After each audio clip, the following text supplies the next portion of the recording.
So KL Rahul, really special today. Look at a batsman as a bowler, an ex-bowler.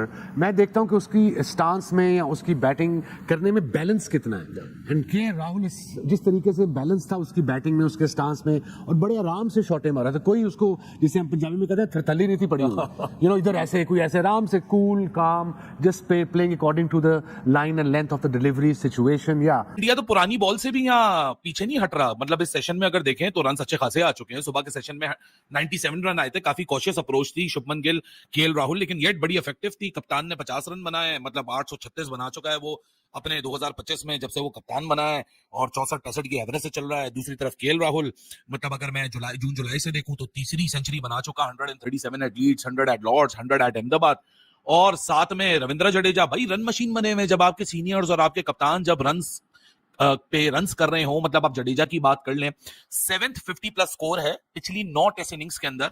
अब इसको मैं class नहीं बोलूंगा consistency के साथ, तो और क्या बोलूंगा, क्योंकि शायद इंडिया के तरीकाकार ने बहुत आसान बना दिए चीजों को, लेकिन विकेट के अंदर अभी भी इतना रफ मौजूद है कि कैपेबल टीम ना, ये कैपेबल कैप्टन कुछ कर सकता है, लेकिन वो कुछ करना तो जाए. लेकिन यहां मैं बात करूंगा ध्रुव जुरेल की. इस बंदे की ना काफी ज्यादा अंडररेट किया जाता है. विकेट कीपिंग इसकी सबसे आला है पूरे इंडिया में. मतलब हमने कल भी देखा कि हालांकि बॉलर्स चुटकियां बजा बजा के वेस्ट इंडीज वालों की विकेट ले रहे थे, लेकिन जिस तरह ये विकेट कीपिंग कर रहा था ना, he was an absolute class in his own.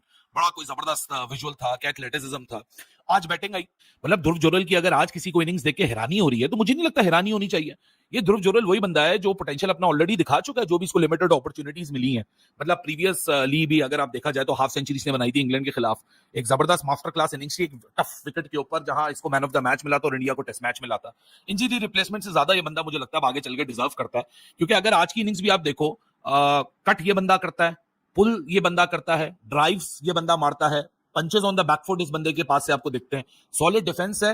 Wicket keeping तो एब्सोल्युटली एक एक्सीलेंट और एक्सीलेंस क्लास में आती है. But this is how you grab your chances. आप आके बताओगे भाई साहब मैं तगड़ा बॉटम हैंड डोमिनेटेड प्लेयर हूं, लाइक मॉडर्न जो इंडियन बैटर्स आपको दिखते हैं, स्ट्रॉन्ग बॉटम हैंड की वजह से पावर जनरेट होती है, स्पेशली जब आपने लॉफ्टेड शॉट्स खेलने होते हैं या ड्राइव्स, लॉफ्टेड ड्राइव्स मारनी होती हैं. लेकिन अगर आप टेक्निक भी साथ देखें तो एक आपको एग्रेशन के साथ एक फेयर बैलेंस भी आपको नजर आ रहा होता है. अगर आप ये ध्रुव जुरेल की बात ही कर लें, ये कोई ओवर डोमिनेट नहीं करता अपने बॉटम हैंड से कि नहीं जी मैं बस मारने के लिए जाऊंगा, पावर ही जनरेट करेगा मेरा बॉटम हैंड. और उसके चक्कर में बहुत सारे बैटर जो सिर्फ सिंगल डायमेंशन के साथ खेलते हैं, वो अपना कंट्रोल जो है ना वो लूज कर देते हैं. लेकिन this boy plays excellent along the ground. He does have the aggression mindset, aggressive mindset as well. Top hand जो इसको प्रोवाइड करता है कंट्रोल, ताकि ये बिल्कुल ही अपने आप को लॉकिंग पोजीशन में ना डाल दे, जिस तरह वो क्लासिकल बैटर्स होते हैं सिंगल डायमेंशनल क्रिकेट खेलना, बस block and defend, block and defend, cuts मारो, स्क्वायर पे खेलो, गैप्स ढूंढो, सिंगल डबल करो. लेकिन ध्रुव जुरेल का एक कॉम्पैक्ट लिमिटेड अपॉर्चुनिटीज का सैंपल साइज है इंटरनेशनल क्रिकेट में. लेकिन जब भी आप इसको देखोगे, ये एग्रेसिव माइंडसेट के साथ उतरता है. स्ट्रोक प्ले में वो एग्रेसिव माइंडसेट रिफ्लेक्ट करता है. He strong on the flicks, he strong on the pulls and lofted drives. Occasionally ये बंदा आपको बार बार ये चीज याद दिलाता है, क्योंकि Ravindra Jadeja I won't look into it, क्योंकि 9 टेस्ट मैचेस, 9 लास्ट इनिंग्स में, यानी 4.5 टेस्ट मैचेस में 7वां 50 है. सो यहां तो भाई साहब मामला ऑलरेडी खत्म हो चुका है वेस्ट इंडीज के लिए, इन ऑल ऑनेस्टी. जडेजा 50 पे 4 छक्के बीच में शामिल है जडेजा के. तो जडेजा इज क्वाइट कंसिस्टेंट. अभी इंग्लैंड में भी इसने बेतहाशा रन किए, 50 पे 50, 50 पे 50, और अब यहाँ पे भी केएल राहुल 100 बना की, वो पता नहीं लंच में क्या खा लिया था, वो बोल रहा ठीक है पेट मेरा भर गया, रन्स का भी पेट भर गया और पैसे भी पेट भर गया. तो वो 100 पे पहले ओवर में ही एक्चुअली विकेट मिल गया इनको, और जैसे लंच के बाद वापस आए, लेकिन उसके बाद फिर विकेट भी नहीं मिला, और जो मिल रहा था वो भी नहीं लिया, यानी कि नया ball. That was absolutely dominated by India. आज का पहला सेशन, दूसरा सेशन तो वेस्ट इंडीज नजदीक भी नहीं है और डोमिनेट कर रहा है इंडिया हर सेशन को. तो आप उस वेस्ट इंडीज से क्या एक्सपेक्ट करना कि भाई कोई मैच में कुछ कमाल कर दे, कुछ ऐसा मैजिकल कुछ कर दे, लेकिन नहीं, उसका 100 आ गया. जुरेल यंग प्लेयर है, इंग्लैंड के खिलाफ भी बड़ी शानदार बारियां खेली थी जब इसको मौका मिला था, और आज फिर is doing wonderful job. Jadeja is evergreen. उसका तो जो बैटिंग का ग्राफ है वो हर गुजरते मैच के साथ, हर गुजरती सीरीज के साथ वो ऊपर का ऊपर ही चल रहा है, और वो भी नॉट आउट. जडेजा के खैर आने के बाद ऐसा लगा कि हाँ जी ये तो काम बहुत ज्यादा खींच दिया है और ज्यादा तेज खेल रहा था. After every series his batting average is going up and he is very close to touch 40. That would be amazing कि एक बंदा जो कि ऑलराउंडर के तौर पे खेल रहा है, उसकी टेस्ट की एवरेज 40 की हो जाएगी. तो अब देखिए आजकल जो इंडिया जो बैटिंग कर रहा है, ऐसा नहीं है कि सारे के सारे जिनकी एवरेज या 50 ही की है जितने भी खेल रहे हैं, तो majority of them they are in 30s. और ये देखिए एक ऑलराउंडर है आके, और ऑलराउंडर जिस तरीके की परफॉर्मेंस दिखा के जा रहा है, और मैच आफ्टर मैच यही परफॉर्मेंस है इसकी। जो केएल राहुल थे और जायसवाल थे, दो बल्लेबाज जायसवाल और केएल राहुल आए हैं, उन्होंने अपने डिसिप्लिन से, अपनी इंटेंसिटी से और अपने कैरेक्टर से और जो उनकी फीट मूवमेंट थी उससे उन्होंने धचका दिया और खूबसूरत बैटिंग करके ओपनिंग पार्टनरशिप्स रही दोनों के अंदर और जबरदस्त क्रिकेट खेले हैं। केएल राहुल देखिए बहुत ज्यादा अंडर द पंप रहे हैं पीछे, बिल्कुल भी आसान नहीं होता।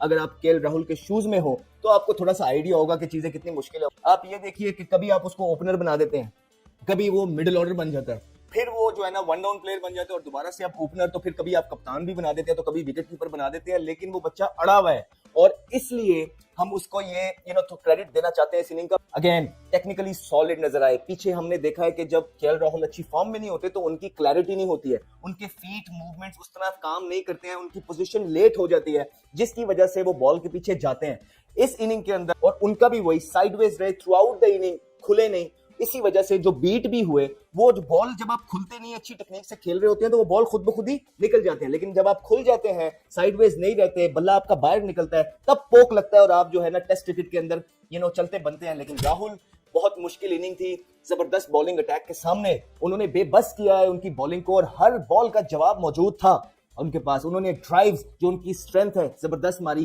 कट शॉट्स बहुत अच्छे खेले, स्ट्रेट ड्राइव्स चेक किए, अच्छा शॉर्ट बॉल पे भी उन्होंने पुल मारे, तो ऑल इन ऑल जवाब नजर नहीं आया। लेकिन जब इंडिया की बैटिंग स्टार्ट हुई, इसमें कोई शक नहीं है, जायसवाल ने और के राहुल ने जितनी सेंसिबल, जितनी मतलब यानी उनका पूरा एक उन्होंने जोर लगाया कि नए बॉल पे विकेट नहीं देनी, पूरी एफर्ट मारनी है, किसी तरीके से नए बॉल को किल करें, क्योंकि नया बॉल ऐसा ही है, यही तंग कर सकता है।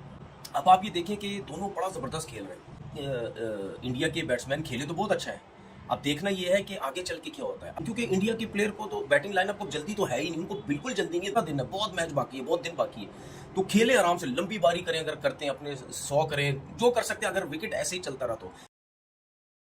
लेकिन बैटिंग से अगर किसी को मोहब्बत है ना इंडियन टीम में, वो दो ही हैं, गिल और राहुल। केएल राहुल ना, मुझे पता है क्या लगने लगा है वासिफ भाई, मुझे केएल राहुल लगने लगा है कोहली के जाने के बाद ना उसके अंदर का स्टार आ रहा है, कोहली के जाने के बाद वो। अच्छा, जो आप अभी बात कर रहे हैं ना राहुल की, यार राहुल आज पता है जब ओवर्स के दरमियान बात कर रहा था तो मुझे ऐसा लगा शायद विराट कोहली बात कर रहा है, जायसवाल को जैसे समझा रहा है ना कि यूं नहीं ऐसे ऐसे, तो मुझे विराट की याद आई कि यार द वे ऑफ टॉक। मैं इसको ना पाकिस्तान से भी रिलेट करता हूँ। देखिए जब यूनुस खान खेलता था, मिसबा और यूनुस खान हमारा सारा बैकबोन संभालते थे बैटिंग का, सही है, उसके बाद क्या होता था, ये अजहर अली, असद शफीक, इन्होंने बहुत शाइन किया है उनके टाइम पे। जब यूनुस खान चले गए उसके बाद ये वो वाला रोल नहीं ले पाए जो इस वक्त केएल राहुल ले रहा है कोहली के जाने के बाद। ये कि एट विल उस बंदे ने अपने आखिरी फेज में एट विल सॉ किया है, जब दिल किया परफॉर्म किया है। ये विराट ने ना, देखो विराट को भी मिला, जैसे सनी भाई ने दिया सचिन को, सचिन से रोहित, विराट, गंगुली वगैरह सब, अजहर भाई बीच में राहुल कितनी बड़ी इंस्पिरेशन था इनके लिए। हाँ, और अब राहुल वो वाला काम कर रहा है। आप देखो ना राहुल को, देखो यार किस तरह खेल रहा है। अपना गिल ने मेरे ख्याल 17-18 रन बनाए कोई 42-43 बॉलों पे, तो सीखो इनसे कि अपनी बैटिंग से मोहब्बत करो ना यार। तो अभी KL Rahul looks in very good nick, और देख के उसको खेलते हुए देख के, अभी मुझे आप गिल की बात कर रहे थे ना, मुझे मजा सिर्फ केएल राहुल को दिख कर आया इस पूरे मैच में। केएल राहुल के अच्छा एक लीन पैच केएल राहुल का आया, ये इंजरी से वापस आए, ये नहीं कर सके, उसके बाद फिर इंजर्ड हो गए, फिर गायब हो गए टीम से, फिर वापस आए, मगर फेलियर्स आते रहे, कप्तान खिलाता रहा। को नजर आ रहा था कि नहीं यार प्लेयर बहुत अच्छा है, इसने रन किए, ठीक है, बीच में एक बैट पे चल रहा है, लेकिन ये दोबारा कमबैक कर जाएगा। एक तो आप खुद कॉन्फिडेंट हो कि ये करेगा, दोबारा वापस आएगा, टैलेंटेड है, सारा कुछ है, और दूसरा ये कि वो प्लेयर खुद एक अपनी मेहनत करके दिखाता है कि नहीं मैं मेहनत कर रहा हूँ दिन रात में, मैंने वापस आना है। तो ये वो सारी चीजें कि प्लेयर को मैनेजमेंट से कॉन्फिडेंस मिलता है, और जब अपॉर्चुनिटी इस तरह के प्लेयरों को मिलती है तो दिखाते हैं, आपको परफॉर्म करके दिखाते हैं। तो क्लास प्लेयर जो होते हैं ना, वो सरफेस के हिसाब से चलते हैं, सिचुएशन को सामने देख के चलते हैं। ये जैसी मैच की सिचुएशन होगी उसको वैसे लेके चलेंगे। अगर ये जल्दी करते तो ये विकेट गिर जाती है, विकेट गिरती है तो प्रेशर पीछे आना, सारा प्रेशर उन दोनों ने अपने ऊपर लिया, उन्होंने पिछले वालों को मौका नहीं देना। जब अच्छा प्लेयर होता है वो एक दफा जब उस खड़ा हो जाता है वो फिर मैच लेके चलता है। केएल राहुल ने बहुत जबरदस्त बैटिंग की, जैसे आप कह रहे थे कि वो परफॉर्म भी नहीं कर रहा था तो उस पर बिलीव था। यस नेशन का बहुत फर्क है। उन लोग वो लोग अपने जो काम के लोग होते हैं ना उनको कभी भी पीछे नहीं करते जितनी मर्जी इख्तलाफात हो। इसीलिए वो टीम कहाँ से कहाँ चली गई उस लेवल पे हम थे, बल्कि उनसे भी बेहतर थे। अगर हमारी टीम देखी है 99 में बहुत बेहतर थी। हमने अपनी इन्हीं चीजों की वजह से सारी चीजें किसी भी डिपार्टमेंट को देख ले, सिर्फ क्रिकेट नहीं कहीं भी आप चले जाए सब नीचे इस वजह से। सिंसियरिटी, ऑनेस्टी, हम कहते ईमानदारी हैं नहीं। इंटेलेक्चुअल डिसऑनेस्टी, जब तक हम बड़ा खुल के झूठ बोलते हैं Yes. और लोग सुनते हैं।